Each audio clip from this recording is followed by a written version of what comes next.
Programme अक्सर रसोई में मैं रूपाली आपका खैर मकदम करती हूँ। दोस्तों, कैसे मिजाज हैं आपके? मुझे मालूम है मेरी तरह भी आपको हर दोपहर इंतज़ार रहता है कि मैं आपसे रूबरू हो सकूं और आपको कुछ नए पकवान सिखा सकूं। तो आज मैं लेकर आई हूँ वेजिटेरियंस के लिए कुछ खास। बनाते हैं आज हम तंदूरी आलू।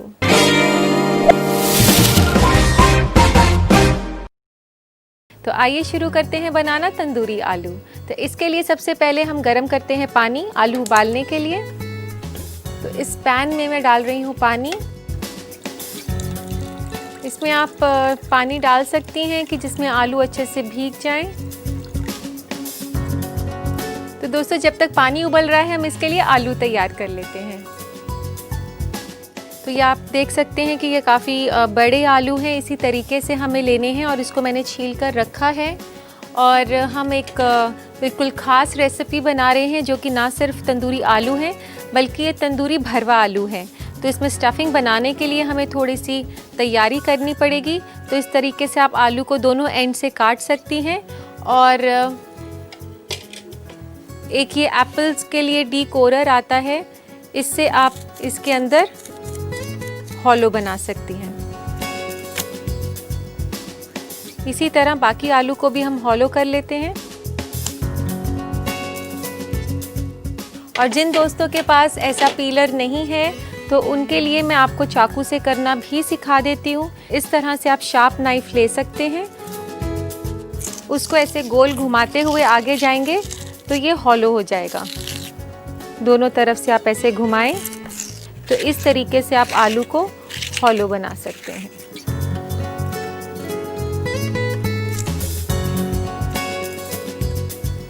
तो पानी में डाल देते हैं नमक। ये 1 चम्मच में पानी में नमक डाल देती हूँ। और आलू के अंदर नमक आ जाए, वो फीके ना लगे, इसके लिए हम इससे ऐसे फोक से थोड़ा पोक कर देंगे और ये आलू इस गर्म पानी में डाल देते हैं।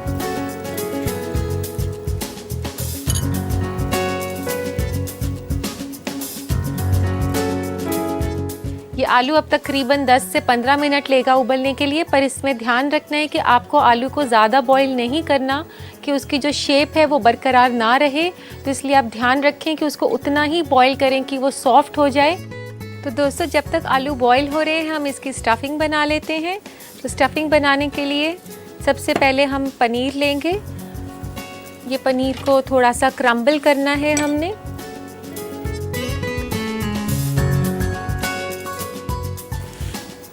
इसको आप ऐसे हाथ से क्रम्बल कर सकते हैं या आप कद्दूकस लेकर उससे भी इसको क्रम्बल कर सकते हैं। ये पनीर मैंने क्रम्बल कर दिया है। और अब इसमें डालते हैं थोड़ा सा पुदीना फ्रेश टेस्ट के लिए। और ये पुदीने के 4 से 5 पत्ते मैं यहाँ ले लेती हूँ और इसको बारीक बारीक काट लेते हैं इसी के अंदर ही। इसी के साथ डालते हैं थोड़ा सा धनिया और इसको स्पाइसी बनाने के लिए हरी मिर्च। और इसमें डालते हैं थोड़ा सा तंदूरी मसाला 1 पिंच के बराबर। और इसमें डालते हैं कद्दूकस किया हुआ अदरक, जीरा पाउडर और थोड़ी सी अजवाइन। और इसमें एक डिफरेंट फ्लेवर देने के लिए हम इसमें किशमिश भी डाल सकते हैं। इसके अलावा अगर आप बादाम डालना चाहें, पिस्ता डालना चाहें तो वो भी डाल सकते हैं। तो इस स्टफिंग को अच्छे से मिक्स कर लेते हैं। साथ में इसको स्पाइसी बनाने के लिए हमने इसमें हरी मिर्च भी डाली है। और अब ये तैयार हो गया इसका स्टफिंग। अब बना लेते हैं इसका मैरिनेट। ये हंकर्ड है। हंकर्ड जैसे कि मैं आपको हमेशा बताती हूँ, मलमल के कपड़े में आप फ्रेश दही को टांगें और उसके बाद जब उसका सारा पानी निकल जाए उसी को ही हंकर्ड कहते हैं। इसमें एक बड़े चम्मच के तकरीबन मैंने हंकर्ड ले लिया है। और अब इसमें डालते हैं थोड़े से मसाले। आधा चम्मच इसमें तंदूरी मसाला, आधा चम्मच पिसा हुआ अदरक, आधा चम्मच इसमें आप लहसुन डालें, थोड़ी सी काली मिर्च 1/4 चम्मच के आसपास, आधा चम्मच जीरा पाउडर, एक बड़ी सी चुटकी अजवाइन, और इसको एक अच्छा सा फ्लेवर देने के लिए बहुत ही थोड़ी सी जावित्री, ध्यान रखें कि ज़्यादा नहीं हो, और स्पाइसी बनाने के लिए थोड़ी सी हरी मिर्च और एक चुटकी तंदूरी कलर। अगर आपके पास तंदूरी कलर नहीं है आप थोड़ी सी हल्दी भी डाल सकती हैं, लेकिन कलर आप ज़रा ध्यान से डालें, थोड़े से ही काफ़ी अच्छा रंग आ जाता है इसका, ज़्यादा रंग डालने से कड़वा भी हो सकता है। और अब इसमें डालते हैं 2 छोटी इलायची खोलकर,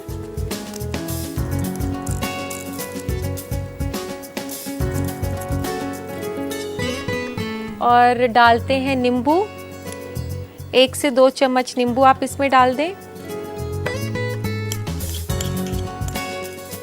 और इसमें डालते हैं थोड़ा सा तेल, आधे चम्मच के आसपास, क्योंकि जब हम इसको रोस्ट करेंगे तो ये मिक्सचर ड्राई ना हो जाए, इसको मॉइस्ट रखेगा, तो इसमें इसलिए थोड़ा सा तेल भी डाल देते हैं। इस मैरिनेट को आप अच्छे से मिक्स कर लें।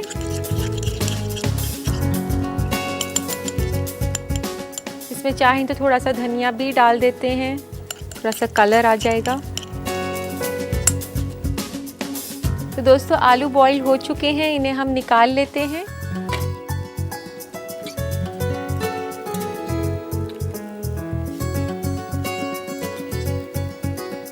जो लोग जल्दी में इसको पकाना चाहते हैं वे आलू को बॉईल करने की जगह फ्राई भी कर सकते हैं। अभी तो फ़िलहाल मैंने बॉईल किया है, लेकिन फ्राई के साथ भी इसका काफ़ी अच्छा टेस्ट आता है।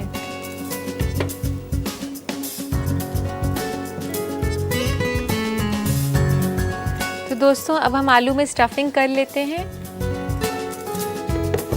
ये आलू के अंदर आप ऐसे स्टफ़ कर दें, ये पनीर की जो स्टफिंग बनाई थी इसको अच्छे से ऐसे भर दें, पर ध्यान रखें उबला हुआ आलू है तो सॉफ्ट भी है, टूट ना जाए। और ये आलू जो है अच्छे से मैरिनेट पकड़े, इसके लिए आप ऐसे इसके ऊपर फोक से थोड़ा रफ़ कर सकते हैं हम इसका सरफेस, ताकि ये मैरिनेट जो है अच्छे से पकड़ लेगा। इसको इसमें मैरिनेट में डाल देते हैं।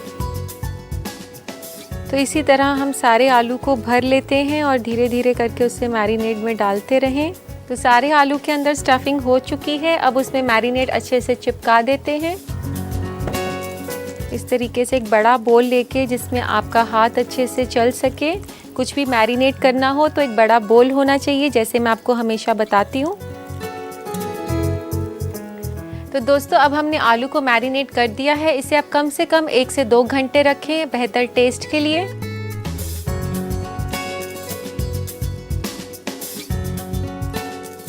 तो दोस्तों 2 घंटे के बाद हमारा मैरिनेटेड आलू इस तरह से लगेगा, और अब वक्त है इसको ग्रिल करने का, तो इसको ग्रिल कर लेते हैं। इसके लिए मैं इसको वायर रैक के ऊपर रखती हूँ। दोस्तों आप जब भी अपने अवन में ग्रिल करें तो कोई भी मैरिनेटेड चीज़ जो है, जो कुछ भी आपने ग्रिल करना है उसे आप वायर रैक के ऊपर ही रखकर ग्रिल करें, उससे वो ज़्यादा क्रिस्पी बनता है। आइए इसे ग्रिल कर लेते हैं।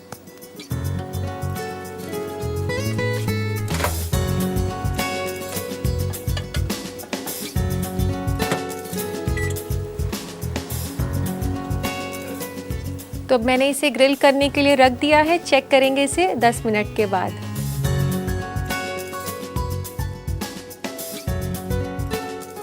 तो दोस्तों आइए चेक करते हैं तंदूरी आलू तैयार हो गए होंगे, तो उन्हें निकाल लेते हैं।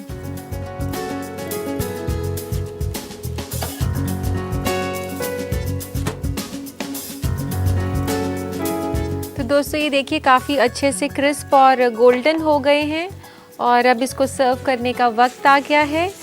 तो आइए दोस्तों इसे सर्व करते हैं, लेते हैं इसको सर्व करने के लिए प्लेटर। एक चाकू लें और इसको थोड़ा स्लाइस में काट लेते हैं।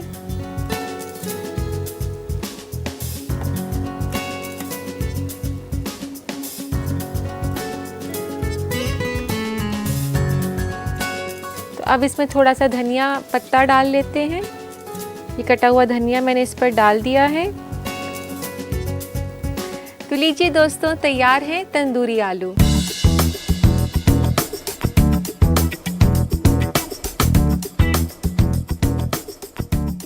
तो जो लोग तंदूरी आलू बनाने की रेसिपी दोबारा देखना चाहते हैं उनके लिए ये खास रिकैप। तंदूरी भरवा आलू बनाने के लिए हमें चाहिए 6 अदद आलू दरमियानी। मैरिनेशन के लिए हमें चाहिए 1 बड़ा चम्मच दही, 1 से 2 छोटा चम्मच नींबू का रस, 1/4 छोटा चम्मच काली मिर्च, आधा छोटा चम्मच जीरा पाउडर, आधा छोटा चम्मच तंदूरी मसाला, 1/4 छोटा चम्मच अजवाइन, आधा छोटा चम्मच अदरक का पेस्ट, आधा छोटा चम्मच लहसुन का पेस्ट, आधा छोटा चम्मच तंदूरी रंग, 1 से 2 अदद इलायची, 1/4 छोटा चम्मच जावित्री, 1 अदद हरी मिर्च, आधा छोटा चम्मच तेल और कटे हुए धनिया के पत्ते। फिलिंग के लिए हमें चाहिए 100 ग्राम पनीर, 4 से 5 अदद पुदीना के पत्ते, थोड़ा सा हरा धनिया, आधा छोटा चम्मच हरी मिर्च, 1/4 छोटा चम्मच गरम मसाला, 1 चुटकी तंदूरी मसाला, आधा छोटा चम्मच कद्दूकस किया हुआ अदरक, आधा छोटा चम्मच जीरा पाउडर, आधा छोटा चम्मच अजवाइन और 1 छोटा चम्मच किशमिश। सबसे पहले एक पैन में पानी उबालें। जब तक पानी उबल रहा है आलू के बीच में सुराख बना लें। उबलते पानी में मिलाएं नमक, कांटा चम्मच को आलू में जगह जगह चुभा लें, फिर उन्हें डालें नमकीन पानी में उबलने के लिए तकरीबन 10 से 15 मिनट। स्टफिंग के लिए पनीर को तोड़ के चूर कर लें। उसमें मिलाएं कटे हुए पुदीना के पत्ते, हरा धनिया, हरी मिर्च, तंदूरी मसाला, कद्दूकस किया हुआ अदरक, जीरा पाउडर, अजवाइन, किशमिश और अच्छी तरह मिलाएं। स्टफिंग को साइड में रख दें। अब मैरिनेट के लिए एक बर्तन में मिलाएं दही, तंदूरी मसाला, पिसा हुआ अदरक, पिसा हुआ लहसुन, काली मिर्च, जीरा पाउडर, अजवाइन, जावित्री, हरी मिर्च, तंदूरी रंग, छोटी इलायची, नींबू का रस, तेल और हरा धनिया। आलू में भरिए तैयार की गई स्टफिंग को। एक कांटा चम्मच से आलू की सतह को खरोच लीजिए। फिर इस स्टफ्ड आलू को मिला दीजिए तैयार किए हुए मैरिनेड में और 2 घंटे के लिए छोड़ दीजिए। मैरिनेटेड स्टफ्ड आलू को डालिए वायर रैक में और ग्रिल होने के लिए डाल दीजिए माइक्रोवेव में। दोनों तरफ से तकरीबन 10 मिनट ग्रिल कीजिए। माइक्रोवेव से निकालने के बाद इन्हें बांटिए 2 हिस्सों में और सर्विंग प्लेटर में रखिए। गार्निश कीजिए धनिया और सलाद पत्ते के साथ। लीजिए तैयार है तंदूरी भरवा आलू। तो उम्मीद है दोस्तों आपने ये रेसिपी अच्छे से नोट कर ली होगी और अब वक्त है एक छोटे से ब्रेक का। मिलते हैं ब्रेक के बाद। के बाद मैं रूपाली आपका तहे दिल से इस्तकबाल करती हूँ। दोस्तों, जिस तरह से हमारे मुल्क में तब्दीलियाँ आ रही हैं, जाहिर सी बात है उसका असर हमारे खाने पीने पर भी पड़ रहा है। तो आइए देखते हैं क्या है नया फूड ट्रेंड्स में। आज फूड ट्रेंड्स में हम आपको बताने जा रहे हैं 5 तरीके जिससे आप अपना ब्रेकफास्ट जल्दी बना सकते हैं और साथ ही हेल्दी भी बना सकते हैं। आप किसी भी फल से अपने सुबह की शुरुआत कर सकते हैं। आप अपने मनपसंद फल को काटकर फ्रूट सैलेड बना सकते हैं। इसमें आप दही, शहद और बादाम भी मिला सकते हैं और ये आपके ब्रेकफास्ट को हेल्दी भी बनाएगा। आटे का ब्रेड आप ब्रेकफास्ट में ले सकते हैं जैसे आपको पसंद हो। ये काफी न्यूट्रिशियस भी है। आप ब्रेड की लेयर बना सकते हैं और बीच में डाल सकते हैं हरी चटनी, टोमेटो केचप या आप ताजे टमाटर या खीरा के स्लाइसेस भी लगा सकते हैं। ये आसान का आसान है और हेल्दी भी है। अंडे को उबालने में ज्यादा वक्त नहीं लगता, इसलिए आप ब्रेकफास्ट में उबले हुए अंडे भी ले सकते हैं। जल्दी के लिए पोच्ड एग भी लिया जा सकता है। अंडे की सफेदी ज्यादा फायदेमंद होती है। मिल्क आप वैसे भी पी सकते हैं। इसके अलावा आप म्यूसली को गर्म या ठंडे दूध के साथ अपने ब्रेकफास्ट में शामिल कर सकते हैं। स्प्राउट सबसे आसान है बनाना। इसे आप पूरी रात भिगो दें, फिर सुबह नमक और पेपर छिड़क कर खा सकते हैं। इसके अलावा छोटी प्याज और टमाटर काट कर मिला दें। इससे जायका भी बढ़ जाएगा और ये हेल्दी भी रहेगा। आप अपने ब्रेकफास्ट में मिल्क शेक भी शामिल कर सकते हैं, जो कि आप आसानी से ब्लेंड करके बना सकते हैं और ये खास तौर पर खवातीन के लिए तो बहुत ही मुफीद है। तो दोस्तों, अब वक्त है आपके खतों को शामिल करने का। लेते हैं आज का पहला खत। पहला खत है शबाना का अमरोहा से। लिखती हैं कि ग्रेवी को अच्छा बनाने के लिए कोई अच्छी एडवाइस दें। शबाना, मैं आपको बता दूं कि जब भी आप ग्रेवी बनाएं तो उसे धीमी आंच पर बनाएं। इससे कलर के साथ साथ टेस्ट भी अच्छा आएगा। और आप टमाटर के साथ उसमें थोड़ी सी केचप भी डाल सकती हैं।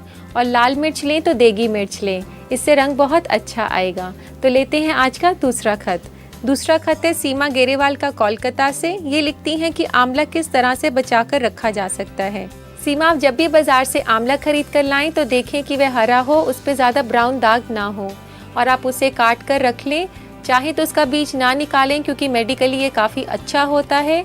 और आप उसे काटने के बाद उसे ऐसी जगह पे सुखाएं जहाँ पर उसे अच्छी हवा मिल सके। सूखने के बाद आप उसे एयरटाइट कंटेनर में डाल के रखें तो वह कभी ख़राब नहीं होगा और काफ़ी समय तक फ्रेश रहेगा। और ये था हमारा आज का आखिरी खत। उम्मीद है आप हमारे जवाबों से मुतमईन हो गए होंगे। इसी के साथ वक्त हो चुका है ब्रेक का। ब्रेक के बाद बहुत कुछ बाकी है, कहीं मत जाइएगा। मिलते हैं ब्रेक के बाद। है तो ऑडियंस, आप हमारे साथ फिर से जुड़ जाइए, क्योंकि अब हम बनाने जा रहे हैं आज का दूसरा डिश, जो है मुर्ग शोरबा।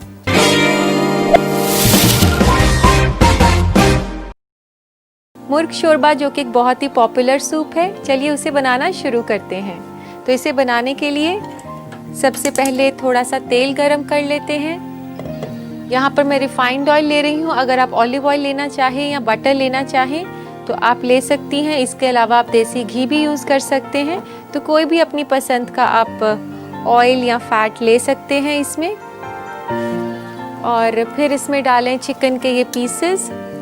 चाहे तो आप बोनलेस चिकन लें या फिर बोन्स के कोई भी तरीके का चिकन आप ले सकते हैं। यहाँ मैंने चिकन ब्रेस्ट ली है, एक छोटी सी चिकन ब्रेस्ट 200 ग्राम के आसपास। अब हम इस तेल में थोड़ी देर चिकन को पका लेते हैं। इसे तब तक पकाना है तब तक ये कलर अपना चेंज कर ले।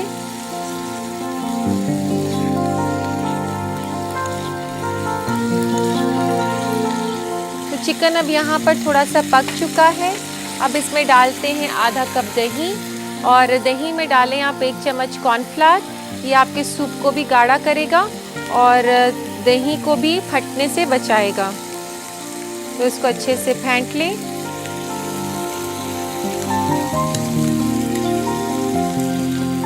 और इसी के साथ डालें 2 से 3 साबुत काली मिर्च, लौंग, दालचीनी और थोड़ी सी काली मिर्च की 1 चुटकी, धनिया और 1 छोटा चम्मच लहसुन का। इसको डालने के बाद आप इसमें डालें 3 कप पानी।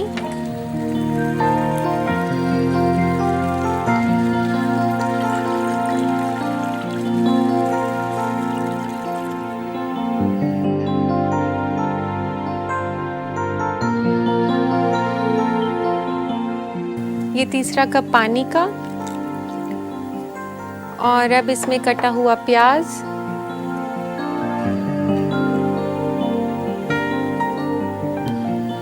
अब इसको उबालेंगे हम थोड़ी देर के लिए। फिलहाल मैं इसे ढक देती हूँ थोड़ी देर के लिए।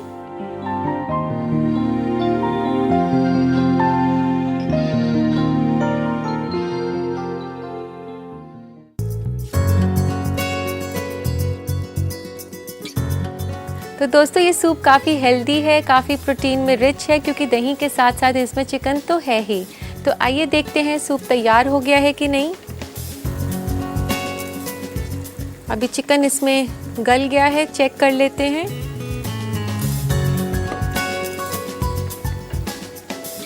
चिकन के पीसेस इसमें टेंडर हो चुके हैं। अब आप गैस को बंद कर दें और इसे छान लेते हैं। अब हम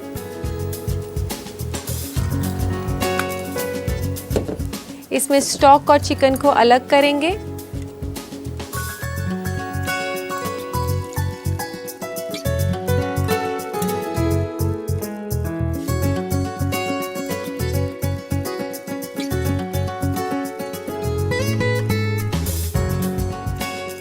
तो दोस्तों, ये जो चिकन स्टॉक तैयार हुआ है, ये चिकन की किसी भी रेसिपी में यूज़ हो सकता है। तो ये चिकन के स्टॉक और चिकन के पीसेस, इन सबको हमने अलग कर लिया है।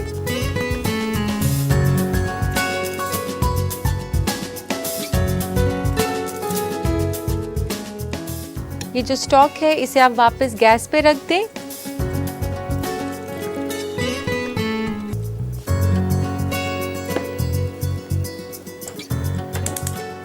और इसमें डालें थोड़ा सा धनिया,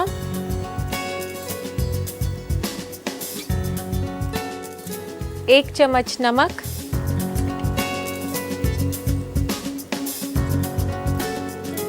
और इसमें खुशबू और डिफरेंट टेस्ट के लिए यहाँ मैं सौंफ का पाउडर डाल रही हूँ। 1/4 चम्मच आप सौंफ का पाउडर डालें। तो अब डालते हैं इसमें दूध। 1 बड़ा चम्मच दूध का डालते हैं इसमें।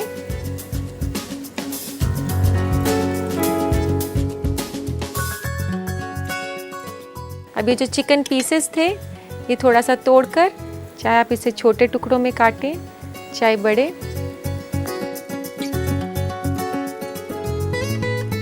इसको 1 से 2 मिनट और पकाएं। अगर आप ये सूप थोड़ा सा गाढ़ा चाहते हैं तो इसमें कॉर्नफ्लावर का पेस्ट बना सकते हैं। तो धीरे धीरे करके कॉर्नफ्लावर पेस्ट डालें और हमेशा ध्यान रखें कि कॉर्नफ्लावर हमेशा ठंडे पानी में या ठंडे दूध में मिक्स किया जाता है। गरम में डालने से उसके अंदर लम्प्स बन जाते हैं। और कॉर्नफ्लावर डालने के बाद उसे 1 मिनट तक ज़रूर पकाएं, क्योंकि नहीं तो कॉर्नफ्लावर का कच्चा टेस्ट रह जाता है इसमें। तो अब वक्त आ गया है इसे परोसने का। लेते हैं सूप बोल।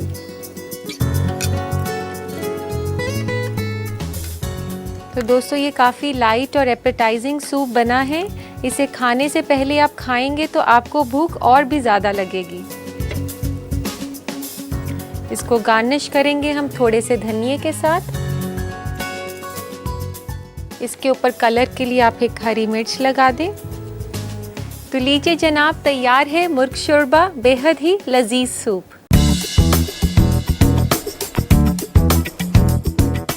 तो जो लोग दोबारा इसे बनाने का तरीका देखना चाहते हैं उनके लिए ये खास रिकैप। मुर्ग शोरबा बनाने के लिए हमें चाहिए 200 ग्राम चिकन, आधा बड़ा चम्मच कटी हुई प्याज, 1 छोटा चम्मच लहसुन, आधा कप दही, 2 छोटा चम्मच कॉर्नफ्लावर, 3 कप पानी, नमक हस्बे जायका, 2 से 3 अदद साबुत काली मिर्च, 2 से 3 अदद लौंग, 1 अदद दालचीनी, 1 चुटकी काली मिर्च की, आधा बड़ा चम्मच हरा धनिया, 2 अदद हरी मिर्च, 1/4 छोटा चम्मच सौंफ पाउडर, 1 छोटा चम्मच तेल और 2 बड़ा चम्मच दूध। सबसे पहले पैन में तेल गरम करें, उसमें मुर्ग के टुकड़े डालें और तब तक पकाएं जब तक कि उसका रंग ना बदल जाए। फिर दही को मिलाएं कॉर्नफ्लावर के साथ, उसे मुर्ग में मिला दें और 1 मिनट और पकाएं। फिर डालें साबुत काली मिर्च, लौंग, दालचीनी, हरी मिर्च, काली मिर्च, हरा धनिया और लहसुन। उसमें मिलाएं पानी, कटी हुई प्याज और उबलने के लिए रख दें। जब पानी उबल जाए और मुर्ग के टुकड़े नरम हो जाएं, तो उसे छानकर मीट और स्टॉक को अलग कर दें। स्टॉक को फिर डालें एक पैन में और पकाएं। उसमें मिलाएं हरा धनिया, नमक, सौंफ पाउडर और उबलने दें। फिर मिलाएं दूध। उसके बाद मुर्ग के टुकड़े जो अलग रखे हैं उन्हें हड्डी से अलग कर करके डालें उबलते हुए चिकन स्टॉक में।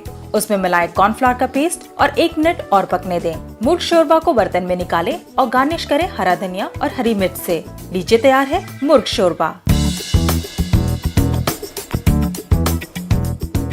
तो दोस्तों उम्मीद है आपने इसकी रेसिपी अच्छे से नोट कर ली होगी। खुद भी इसका लुत्फ उठाएं और घर वालों को भी पिलाएं। तो दोस्तों वक्त आ चुका है कि आज हम यहीं विदा लें, लेकिन इसी वादे के साथ कि कल फिर मुलाकात होगी कुछ नई रेसिपीज के साथ। तब तक के लिए अल्लाह हाफिज।